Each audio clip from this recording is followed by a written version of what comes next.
So welcome to Dan's ADV.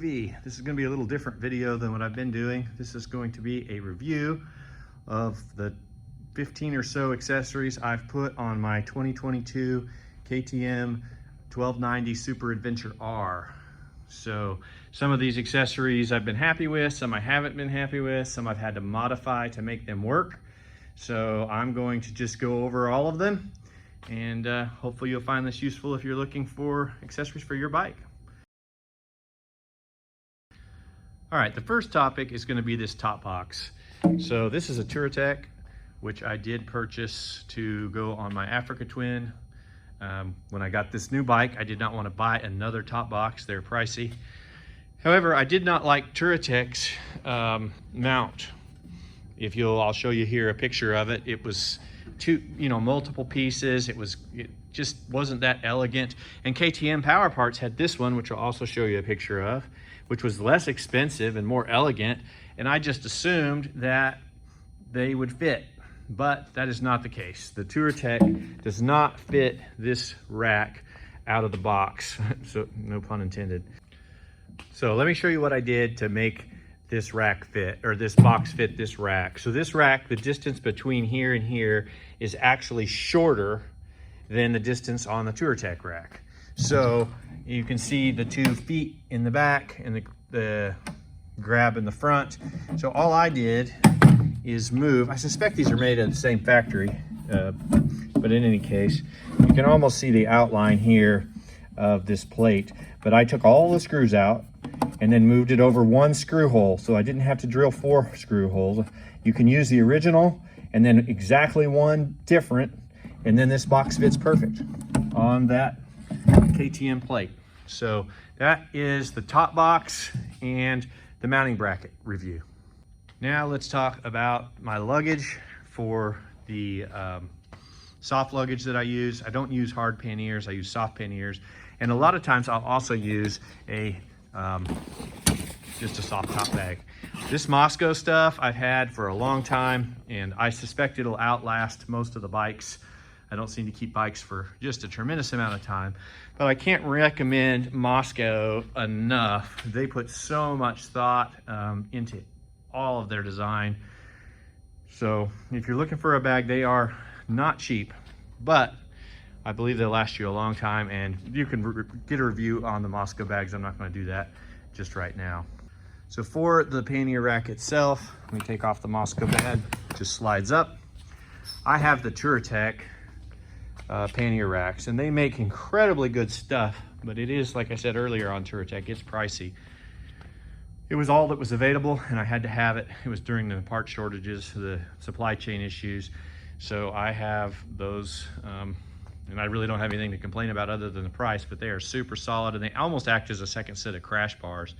And then this plate, of course, is the Mosko plate, and I'll get to the toolbox a little later. So the next piece of luggage that I use, actually I'm not super happy with, is this Motech tank bag. You can see it kind of flies. The reason that I got this bag is actually I already had this bag, and I use it a lot on my CBR and my Ninja, and it works great. The problem with it on this bike is you have to adjust the mounting plate so far back, because the thing I love about the Motech bags is they don't touch the paint. So you're not going to be scratching your bike at all. You have to put a ring, which I'll show you in a minute, on your gas tank, and that allows you to just magnetically snap on and off. But I don't really like the look of that bag. I'm trying to back up where you can see it just kind of flying off the bike like that. So for this bike with that bag, I'd probably skip it, but I do love the Motech system. I like to be able, you pull this strap here, it disengages the magnet, and there is the tank mount. They probably make a better bag, but like I said, I already had this bag, and I thought I would use it, and it worked on a trip when I needed it, but I don't know that I would go that route again, but I do like the fact it doesn't scratch the paint. All right, so let's move to the front of the motorcycle. Up top here, I have the Puig windshield extension, whatever you want to call that. I'll put a link or at least show you what I bought. This one works really well with this bike. I wasn't getting terrible buffeting, but this does help cut down what little I was getting. So I'm happy with that. This is the KTM GPS mount. So again, I'll show you what that looks like from KTM. It's real easy to put on. You undo 2 screws and slip it between the windshield and the actual windshield bracket.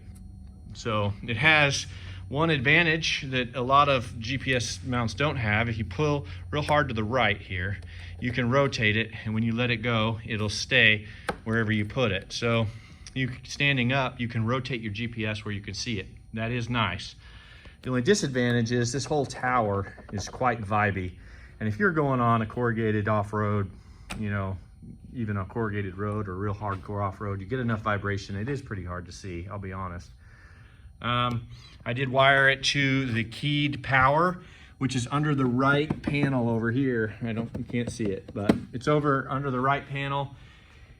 I watched a video when I first did it, and the previous year, the keyed power was behind the headlight, so I took the headlight out, and that is not it. The keyed power on the 2022 and above is on under the right panel. So anyway, just a little tip there.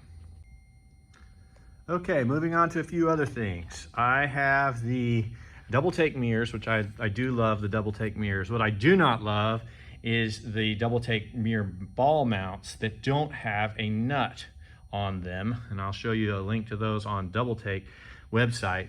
I do vastly prefer the nuts that you can get off Amazon, or the ball mounts you can get off Amazon, and I'll show you a link to that have I believe a 10 or a 12 millimeter hex base, so you can tighten them up. This has marks on it where I've tried to use my vice grips.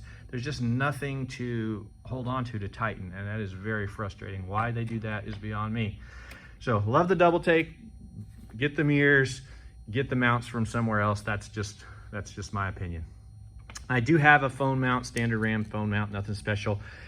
No, it doesn't protect against vibrations on your phone, and I don't believe, even with the best ones on the market, I've seen people ruin their phones. So my solution, I only run this when I'm running on the highway or around town. If I'm off-road, I pull my phone and put it in my pocket. That's just me.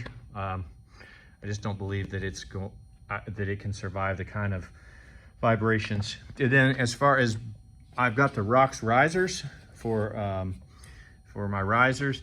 And the beautiful thing about the ROX risers is rather than just a standard riser, which just is a fixed, lift, the ROX gives you a new axis of rotation. So you have the axis of rotation here and still have an axis of rotation here. So between those two, you can come up with a pretty good combination of over and up that fits your ergonomics. So I've been very happy with those on this bike. So my next topic is the bark busters. I did obviously put those on, and I use those on a lot of bikes, and they are good hand guards. This particular ones, if you'll see from this angle, you can see that my hand is going to get a lot of wind. I could, in theory, adjust this angle, but I am running into some interference here with the bracket in order to get the angle that I would want for wind protection. But for right now, I could probably mess with it. Maybe I don't have it on quite right, but it works really well for protecting this lever. You can see the lever is on the same axis as the bar, so pretty hard to break your levers when it's like that.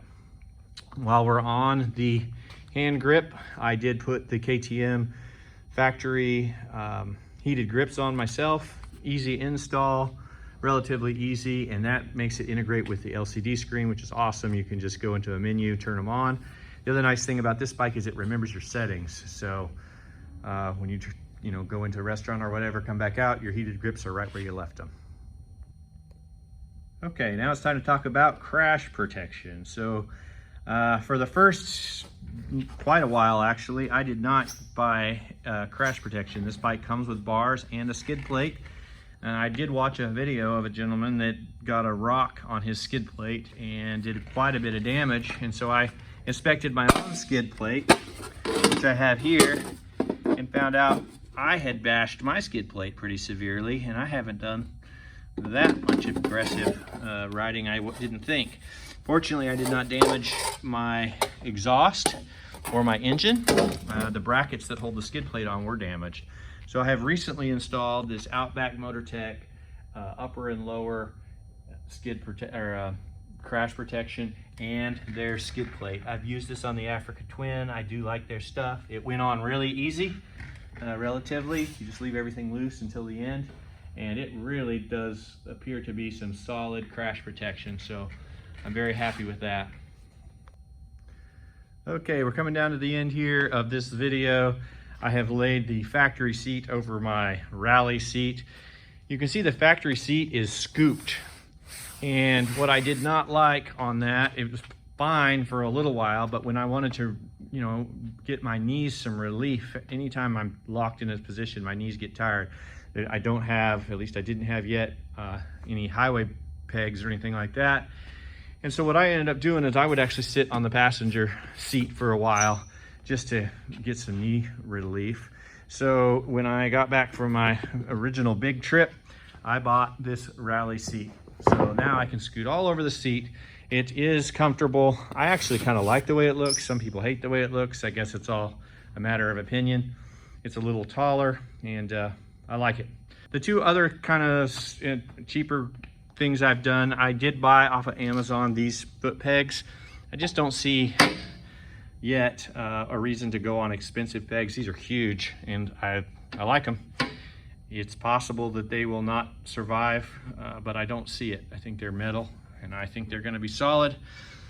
And then the other thing I've done is this toolbox. I did buy this off Amazon. It appears to be the same toolbox that you get from Touratech.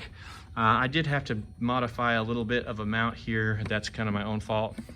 But the box opens here. It fits nicely in between the pannier rack and the bike. So that concludes the review on this bike and all of the different accessories that I've put on it. Hopefully you find this helpful. If you like this kind of stuff, I appreciate a like and subscribe.